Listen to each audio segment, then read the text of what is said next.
ଭାଇମାନେ କିଛି ଉଠା ଚୁଲିଆ ଅଛନ୍ତି, ସେମାନଙ୍କର କାମ କଣ କହିଲ?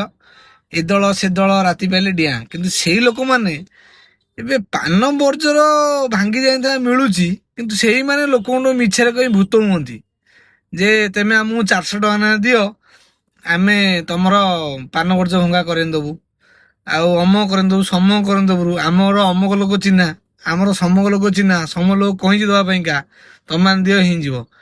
ଆଉ ସମସ୍ତେ ସବୁବେଳେ ପାଇଁ ତ ଚାଷୀଙ୍କୁ ଠକିବାରେ ରହିଲେ। ସେମାନଙ୍କର ପ୍ରଭୃତି ମାନେ କଣ, ମାନେ ବା ସେମାନଙ୍କର ମାନେ ଅଖା ଅଛି ନା ଗଉଣୀ ଅଛି। ଇଏ ହଉଛି ସେଇ ପ୍ରକୃତିର ଲୋକ ଯେ ବିଗତ ଦିନରେ NRGS ରେ ମନରେଗା ଯୋଜନାରେ ଫଲ୍ସ ବିଲ୍ କରି ଧରା ପଡିଥିଲେ।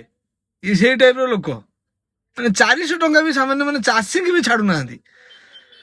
ଆଉ ଆମର ପ୍ରିୟ ଯୁବ ନେତା ତୁଷାର ଭାଇ କହିଥିଲେ, ମୁଁ ଜିତିଲା ପରେ ପାନ ବର୍ଜିଆଙ୍କର ଦୁଃଖ ବୁଝିବି। ଏଇ ଦୁଃଖ ବୁଝୁଛନ୍ତି 400 ଟଙ୍କା ଆଦାୟ ହଉଛି ସାରେ।